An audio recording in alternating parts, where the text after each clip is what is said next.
Hello नमस्कार दोस्तों, स्वागत है आप सभी का इस वीडियो में। आज की इस वीडियो में हम शाहजहाँ को कवर करने वाले हैं। शाहजहाँ का टाइम पीरियड 1627 से लेकर के 1657 रहा है। ठीक है, जहांगीर की मृत्यु के बाद सिंहासन पर शाहजहाँ बैठता है। पिछली वीडियो में मैंने आपको बताया था कि शाहजहाँ की टाइटल शाहजहाँ को उसके पिता जहांगीर ने ही दी थी। ठीक है, अब आगे बात करते हैं। जोधपुर के शासक मोटा राजा उदय सिंह, ठीक है, नाम क्या है, राजा उदय सिंह की जो पुत्री थी जगत गोसाई, ठीक है, के 5 जनवरी 1592 को खुर्रम यानी कि शाहजहाँ का जन्म लाहौर में हुआ। तो क्या क्या याद रखना है आपको, उनके माता का क्या नाम था, जगत गोसाई। उसके बाद कहाँ जन्म हुआ, लाहौर के अंदर, और उनका नाम खुद का क्या था, खुर्रम। और जन्म कब हुआ, 1592 के अंदर। 1612 में खुर्रम का जो विवाह होता है, 1612 में खुर्रम का विवाह आसफ खां की पुत्री अर्जुंदम बानो बेगम से हुआ। ठीक है, जिसे शाहजहाँ ने मलिका ए जमानी की उपाधि दी थी। ठीक है, उसके बाद उसकी मृत्यु 1631 में प्रेगनेंसी के दौरान प्रसव पीड़ा के कारण उसकी मृत्यु हो जाती है। ठीक है, खैर ये सब चीज़ें तो इंपॉर्टेंट नहीं, बस उनकी पत्नी का नाम आपको याद रखना है। उसके बाद और क्या याद रखना है, उनकी मृत्यु 1631 में हो जाती है। ठीक है, 4 फरवरी 1628 को शाहजहाँ ने आगरा में अबुल मुजफ्फर शहाबुद्दीन मोहम्मद साहिब किरण ए सानी की उपाधि प्राप्त करके सिंहासन पर बैठा। भाई इतनी बड़ी उपाधि है, पता नहीं कैसे उसने की, लेकिन ठीक है ना। ये उपाधि है अबुल मुजफ्फर शहाबुद्दीन मोहम्मद साहिब किरण ए सानी। आप कुछ बस थोड़ा सा याद रखिए, किरण ए सानी है ना। शाहजहाँ ने किरण सानी नामक कोई उपाधि ली जब वो शाहजहाँ नाम से राजा बन के बैठा। शाहजहाँ ने आसफ खां को वजीर का पद दिया, है ना, क्योंकि भाई उनकी बेटी से विवाह किया था तो वजीर का। और महावत खान, जिससे मरवाया था उसको जहांगीर को, ठीक है, खान खाना की उपाधि दी। इसने नूरजहाँ को 2 लाख प्रतिवर्ष की पेंशन देकर लाहौर भेज दिया। ठीक है, जो उनकी वाइफ थी वो बच गई थी ना, जहाँ 1645 में वो मर गई, नूरजहाँ का काम खत्म। उसने अपनी बेगम मुमताज़ महल की याद में ताजमहल का निर्माण कराया। ठीक है, आगरा के अंदर। ताजमहल के निर्माण कराने वाला जो मुख्य स्थापत्यकार था उसका नाम था उस्ताद अहमद लाहौरी। ठीक है, मयूर सिंहासन का निर्माण शाहजहाँ ने करवाया था और इसके मुख्य कलाकार का नाम था बेबादल खां। बिना बादल के वो खां थे जिसने मयूर सिंहासन का निर्माण किया था, शाहजहाँ ने करवाया। मुख्य कलाकार कौन थे, बेबादल खान। शाहजहाँ के शासनकाल में स्थापत्य कला का स्वर्णयुग कहा जाता है। चित्रकला का स्वर्णयुग जहांगीर, स्थापत्य कला का शाहजहाँ। शाहजहाँ द्वारा बनवाई गई कुछ प्रमुख इमारतें देख लेते हैं। तो दिल्ली का लाल किला, जहाँ पे आज़ादी के समय प्रधानमंत्री झंडा फहराते हैं।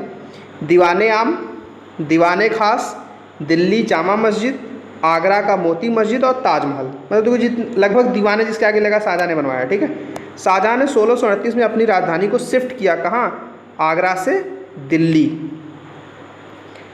उसके और क्वेश्चन ये भी उठता है कि किसने शाहजहानाबाद नामक शहर की स्थापना की। तो उस नाम में ही आ जा रहा, तो फिर तो इम्पॉर्टेंट बात नहीं है। आप तो ऐसे भी तुक्का मार दोगे तो सही हो जाएगा, है ना। लेकिन ये याद रखना है कि शाहजहानाबाद जो नगर की स्थापना की वो क्यों की, वो अपनी कैपिटल शिफ्ट करना चाहता था, है ना। आगरा में जो जामा मस्जिद का निर्माण शाहजहाँ की बेटी जहाँ आरा ने करवाया था, ये चीज़ इंपॉर्टेंट है।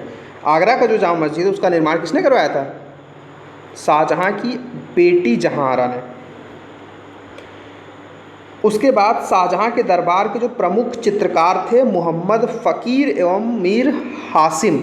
देखिए मैंने वहाँ पे पिछले में आपको नाम याद करने के लिए इसलिए बताया था क्योंकि इसके साथ कंफ्यूज होता है। इनके 2 नाम हैं, मोहम्मद फ़कीर याद रख लीजिए और मोहम्मद हासिम, तो आप बच जाएंगे आप वहाँ का नाम याद करने से। शाहजहाँ के दरबार में कुछ संगीतज्ञ भी थे, जैसे लाल खान। तो लाल खान थे और लाल खान को शाहजहाँ ने क्या उपाधि दी थी, गुड़ समंदर की। ठीक है, शाहजहाँ के पुत्रों में दारा सिको सबसे अधिक विद्वान था। उसने भगवद गीता, योग वशिष्ठ, उपनिषद और रामायण का अनुवाद फारसी में करवाया। ठीक है, इसने सर ए अकबर यानी कि महान रहस्य नाम से उपनिषदों का अनुवाद किया। किसने, दारा सिको ने, सर ए अकबर। दारा सिको कादरी सिलसिले में मुल्ला शाह बदख्शी का शिष्य था। ये क्वेश्चन इंपॉर्टेंट है भाई, ये बना हुआ क्वेश्चन, ठीक, इसको आप ध्यान रखिएगा। आगे चलते हैं। शाहजहां ने दिल्ली में एक कॉलेज का निर्माण एवं दारुल थका नामक कॉलेज की मरम्मत भी करवाया। दारुल बका, ठीक है, इसमें प्रिंट ऐसा है कि क्लियर नहीं हुआ, बट ठीक है, मैंने पहले से याद कर रखा तो मुझे पता है ये चीज़, ठीक है। शाहजहां ने दिल्ली में एक नया कॉलेज बनवाया और जो पहले से एग्जिस्टिंग था उसका नाम है दारुल बका, उसको मरम्मत करवाया। अब बात करते हैं सितंबर 1657 के अंदर शाहजहां गंभीर रूप से बीमार हो गया और उसकी मृत्यु की अफवाह फैल गई। इसके कारण उसके बेटों में उत्तराधिकार को लेकर युद्ध प्रारंभ हो गया। कौन क्या इनका इलाज करवाएं, ठीक है, यहाँ तो युद्ध प्रारंभ हो गया, राजा कौन बनेगा। उस समय जो शाह शुजा था वो बंगाल, ठीक है, मुराद जो था गुजरात और औरंगजेब दक्कन के क्षेत्र में था, मतलब वहाँ के गवर्नर की तरह रहे होंगे। वो तुरंत सेंटर की तरफ भागे, दिल्ली चलो। 15 अप्रैल 1658 को दारा और औरंगजेब के बीच धर्मट का युद्ध होता है। ये चीज़ फिर से आपको, ये रट्टा वाली चीज़ है, ठीक है। धर्मट का युद्ध किसके बीच हुआ है, दारा और औरंगजेब के बीच। यहाँ पे दारा हार जाता है। देखिए वैसे ही औरंगजेब को राजा लास्ट में बनना है तो सबको हराना ही पड़ेगा। उसके बाद अगला है सामूगढ़ का युद्ध। सामूगढ़ का युद्ध 29 मई 1658 को दारा और औरंगजेब के बीच हुआ, ठीक। दारा ने वो युद्ध हार तो गया था इससे पहले धर्मट में, लेकिन हार मानी नहीं थी उसने, फिर से युद्ध हुआ। इस युद्ध में भी दारा हारा और उत्तराधिकार का जो अंतिम युद्ध था वो देवराई की घाटी में हुआ था 1659 में, और इस युद्ध में दारा फिर से हारा, ठीक है। इस युद्ध में दारा के पराजित होने पर उसे इस्लाम धर्म की अवहेलना करने के अपराध में उसकी हत्या कर दी गई, ठीक है। अब अगला है शाह बुलंद इकबाल, मतलब night king of Lofty Fortune के रूप में दारा सिकोह को जाना जाता है, ठीक है। ये टाइटल आपको ये याद रखना, ये एक्स्ट्रा इन्होंने ऐड कर दिया कि PYQ तो बीच में डाल दिया। 8 जून 1658 को औरंगजेब ने फाइनली शाहजहां को बंदी बना लिया और आगरा के जो किले थे उसमें अपने कैदी जीवन के 8वें वर्ष में, यानी कि 1666 में 74 वर्ष की अवस्था में शाहजहां की मृत्यु हो जाती है, ठीक है। तो ये वीडियो में हमने शाहजहां को कवर किया। अब नेक्स्ट वीडियो आपके लिए आएगी जिसमें हम औरंगजेब को कवर करेंगे। सो इस वीडियो में इतना ही। Thank you very much.